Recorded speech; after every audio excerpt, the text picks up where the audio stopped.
Be spokojny. I heard you struck my son. Because he stole John Wick's car, sir. Killed his dog. Oh, Who? The fucking nobody? that fucking nobody is John Wick.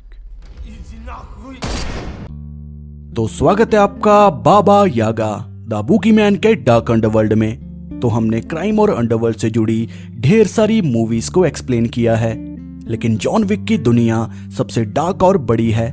Movie की story के साथ हम कुछ interesting facts के बारे में बात करेंगे, जैसे कि जॉन विक को पहले 70 साल का रिटायर्ड हिटमैन दिखाया जाना था, पर बाद में स्टोरी को बदला गया।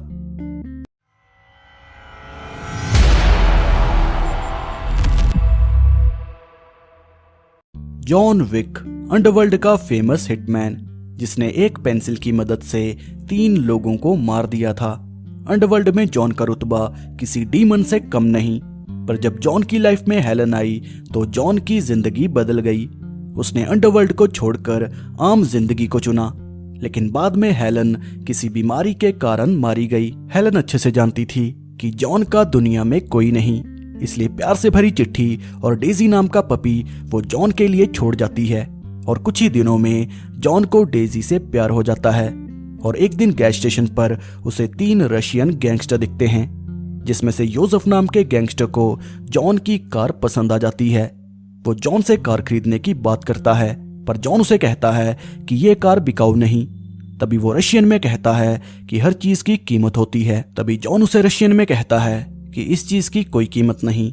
जॉन के मुंह से रशियन सुनकर योसेफ को भगवान ने इशारा कर दिया कि बेटा इससे पंगा मत लेना। लेकिन कई बार इंसान भगवान के इशारे को नहीं समझता, और यही गलती योसेफ ने कर दी। वो जॉन के घर जाकर उसे बहुत ही बेरहमी से मारने लगता है, और सबसे बड़ी गलती उसने डेजी को मार के कर दी। जिसके बाद वो जॉन की कार लेके भाग गया। कार को लेके योसेफ ऑरेलियो के पास जाता है कि मुझे कार की नई नंबर प्लेट और पेपर चाहिए, क्योंकि कार को ये लोग मार्केट में महंगे दाम पे बेचेंगे, क्योंकि क्लासिक मुस्टैंग अलग ही लेवल पे है। लोग इन कारों के लिए ढेर सारे पैसे खर्च करते हैं, और जॉन की कार 69 की क्लासिक मुस्टैंग थी, जिसका क्रेज पूरी दुनिया में है। लेकिन कार को देख ऑरेलियो की आंखें फट जाती हैं। वो योसेफ को डांटने लगता है, पर योसेफ को कोई फर्क नहीं पड़ता। वो ऑरेलियो को कहता है कि मैंने कार के ओनर को मसल दिया, उसके कुत्ते को मारकर अच्छा सबक सिखाया। वो आदमी पूरी दहशत में है, सो चिंता मत करो। लेकिन ऑरेलियो अच्छे से जानता है कि योसेफ ने यमदूत से पंगा ले लिया। ऑरेलियो जॉन विक की कुंडली अच्छे से जानता है, इसलिए वो योसेफ का काम करने से मना कर देता है और उसे मारकर यहाँ से भगा देता है। थोड़ी देर बाद जॉन ऑरेलियो के पास आता है, जहाँ वो जॉन को कहता है कि योसेफ वीगो का बेटा है। उसने तुम्हारी कार अपने अंकल के पास भेज दी। अब शीन शिफ्ट होके वीगो की तरफ मुड़ता है, जो कि अंडरवर्ल्ड का डॉन है। अंडरवर्ल्ड के कई गैंगस्टर वीगो के नाम से डरते हैं, और जब उसे पता चला कि ऑरेलियो ने योसेफ को पेल दिया तो वीगो उसे कॉल करता है कि तुमने मेरे लाल को क्यों मारा भाई। तभी ऑरेलियो उसे कहता है कि सर जी आपके बेटे ने जॉन विक से पंगा ले लिया। उसने जॉन विक के कुत्ते को मारकर उसकी कार चुरा ली। अब जॉन विक का नाम सुन के वीगो आधा मर चुका था। जिसके नाम से गैंगस्टर डरते हैं, वो जॉन विक का नाम सुनते ही कांपने लगा, क्योंकि वीगो का साम्राज्य जॉन विक की देन है। जब जॉन को हेलन से प्यार हुआ था तब वो वीगो के पास काम करता था, और जॉन का रुतबा ऐसा था कि बॉस होने के बावजूद भी वीगो जॉन से डरता था। लेकिन हेलन से शादी करके जॉन अच्छी जिंदगी जीना चाहता था, इसलिए जॉन ने रिटायर होने का प्लान किया। लेकिन वीगो अच्छे से जानता था कि जॉन विक के बिना वो कुछ नहीं, और जॉन के जाने से पहले उसे सबसे पावरफुल बनना होगा। इसलिए जॉन को रिटायर करने से पहले उसने जॉन को इम्पॉसिबल मिशन दिया कि मेरे सारे दुश्मनों को एक ही दिन में मार दो, उसके बाद तुम जा सकते हो। और एक ही दिन में जॉन विक ने सबको मार दिया, जिससे वीगो का साम्राज्य पावरफुल बना और उसे हाई टेबल से जुड़ने का मौका मिला। हाई टेबल के बारे में हम वीडियो के एंड में बात करेंगे। खैर, वीगो अपने बेटे को कहता है कि ये तुमने क्या किया। तभी योसेफ उसे कहता है कि मैंने मामला संभाल लिया, उसके कुत्ते को मारकर अच्छा सबक सिखाया, और वो कोई डीमन नहीं, एक गंदी नाली का कीड़ा है। अपने बेटे को मारकर वीगो उसे हिस्ट्री बताता है कि वो कोई गंदी नाली का कीड़ा नहीं, जॉन विक है। और जिस कुत्ते को तुमने मारा वो कोई आम कुत्ता नहीं, जॉन विक का कुत्ता था। हमारा क्राइम का साम्राज्य जॉन विक की देन है। उसे क्राइम की दुनिया में बाबा यागा द बूगीमैन के नाम से जाना जाता है। सिर्फ एक पेंसिल की मदद से उसने 3 लोगों को मार दिया था, सिर्फ एक पेंसिल से। वीगो अपने बेटे को कहता है कि अगर जिंदा रहना चाहते हो तो जैसा मैं कहूँ वैसा करो। वीगो जॉन को कॉल करता है कि मेरे बेटे ने गलती कर दी, उसे माफ कर दो, क्यों ना बैठ के बात कर लें। पर जॉन कोई जवाब नहीं देता।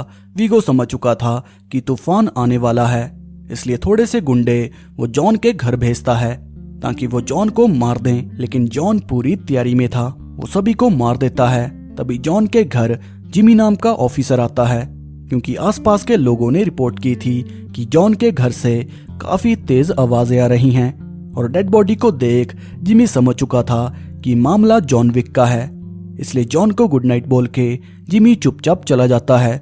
Very good Jimmy. अब डेड बॉडीज को ठिकाने लगाने अंडरवर्ल्ड की क्लीनिंग सर्विस आती है, जो कि गोल्ड कॉइन के बदले पूरे घर को साफ कर देते हैं। हमारी दुनिया से ज्यादा अंडरवर्ल्ड में सफाई का ध्यान रखा जाता है। खैर, वीगो समझ चुका था कि भेड़िए का शिकार करने उसने मुर्गे भेज दिए। जॉन को ठिकाने लगाने वीगो मार्कस के पास जाता है, जो कि जॉन का जिगरी दोस्त है। वीगो उसे 2 मिलियन की ऑफर देता है कि जॉन विक को मार दो, जिसके लिए मार्कस मान जाता है। जॉन न्यूयॉर्क शहर के होटल कॉन्टिनेंटल पहुंचता है, जो कि अंडरवर्ल्ड की दुनिया में सबसे सेफ जगह है।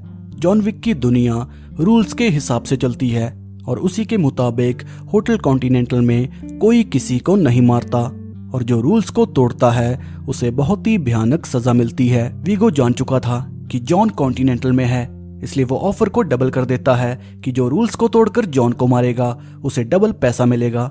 होटल में जॉन की मुलाकात पर्किन से होती है, जो कि मार्कस की तरह हिटमैन है। इसके बाद जॉन जाकर विंस्टन को मिलता है, जो कि होटल का मैनेजर होने के साथ जॉन का पुराना दोस्त है। जॉन विंस्टन से योसेफ के बारे में पूछता है कि मैं उससे बात करना चाहता हूँ और मुझे उसका पता चाहिए। तभी विंस्टन उसे कहता है कि क्या तुम वापिस आ चुके हो? तुम्हें देखकर तो नहीं लगता कि तुम योसेफ से बात करना चाहोगे। विंस्टन जॉन को योसेफ के बारे में बता देता है, जिसके बाद जॉन योसेफ के साथी विक्टर को मार देता है। लेकिन इससे पहले वो योसेफ को मार पाता, वीगो के आदमी उसे ले जाते हैं। विक्टर के फोन पर योसेफ कॉल करता है, जहां जॉन उसी की लाइन रिपीट करता है कि हर चीज की कीमत होती है। अंडरवर्ल्ड में थोड़ा तहलका मचाने के बाद जॉन होटल पहुंचता है, जहां पर डॉक्टर से थोड़ा इलाज करवाने के बाद जॉन अपने रूम में सो जाता है, जहां मार्कस नोटिस करता है कि जॉन के रूम में कोई घुस चुका है, जो कि जॉन को मारना चाहता है। इसलिए रैंडम फायर करके वो जॉन को अलर्ट कर देता है। और तभी हम देखते हैं कि जॉन को मारने कोई और नहीं बल्कि पर्किंस आई थी, पर जैसे तैसे जॉन उसे संभाल लेता है। जॉन को पर्किंस से वीगो के वॉल्ट के बारे में पता चलता है, जो कि चर्च में है, जहां पर बड़े बड़े पॉलिटिशियन और लोगों के खिलाफ ब्लैकमेलिंग के एविडेंस हैं, जो कि वीगो के लिए सबसे कीमती हैं। और इसी के साथ ढेर सारे पैसे और गोल्ड है। जॉन प्लान बनाता है कि योसेफ को दबोचने के लिए उसे वीगो को बिल से बाहर निकालना होगा, जिसके लिए वॉल्ट में तबाही मचानी पड़ेगी। इन्फॉर्मेशन लेने के बाद जॉन पर्किंस को हैरी के हवाले छोड़ देता है, क्योंकि उसने रूल्स को तोड़ा, पर हैरी को मारकर वो भाग जाती है। अब चूहे को बिल से बाहर निकालने के लिए जॉन वॉल्ट में तबाही मचा देता है, और जैसे ही वीगो चर्च पहुंचता है जॉन उसके ढेर सारे आदमी मार देता है। लेकिन जैसे तैसे वीगो के आदमी जॉन को कैप्चर कर लेते हैं। वीगो जॉन को कहता है कि सिर्फ एक कुत्ते की वजह से तुमने मेरा बहुत बड़ा नुकसान कर दिया। जॉन उसे कहता है कि वो सिर्फ कुत्ता नहीं था, हेलन की आखिरी निशानी थी जो तुम्हारे बेटे ने मुझसे छीन ली। वीगो अपने आदमियों को आदेश देता है कि जॉन को मार दो, पर मार्कस फिर से जॉन को बचा लेता है। और इससे पहले जॉन वीगो को मारता, वो जॉन से डील करता है कि मुझे अपनी जुबान दो, अगर मैं योसेफ का पता बता दूं तो तुम मुझे नहीं मारोगे। जॉन उसे जुबान देता है और योसेफ को ढूंढने के बाद जॉन एक एक करके सबको मारने लगता है। लेकिन आखिर में जॉन योसेफ को बहुत ही आसान मौत मारता है, क्योंकि वीगो ने जॉन से जुबान ली थी कि मेरे बेटे को आसान सी मौत मारना। रिवेंज पूरा होने के बाद जॉन मार्कस को थैंक यू बोलता है, क्योंकि कई बार मार्कस ने जॉन की मदद की, लेकिन पर्किंस जान चुकी थी कि जॉन को मार्कस बचा रहा था। इसलिए मार्कस को वीगो मार देता है और वो जॉन को कन्फेस करता है कि मैंने मार्कस को मार दिया। वीगो ने बहुत बड़ी गलती कर दी, उसे मार्कस को नहीं मारना चाहिए था क्योंकि जॉन उसे माफ कर चुका था, लेकिन मार्कस को मारकर वीगो ने कुल्हाड़ी पे पैर मार दिया।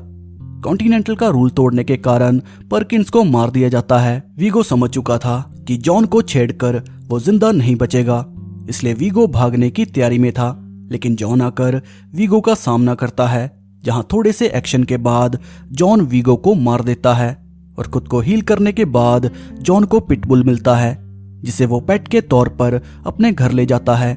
और इसी के साथ पार्ट 1 की कहानी यहीं पर एंड हो जाती है। लेकिन एक पपी की डेथ और कार की चोरी पूरे अंडरवर्ल्ड को हिलाने वाली है। तो भाई लोग, जॉन विक रिटायर हो चुका था, लेकिन सनकी और बेवकूफ गैंगस्टर की वजह से अंडरवर्ल्ड का बूगीमैन वापिस आ चुका है।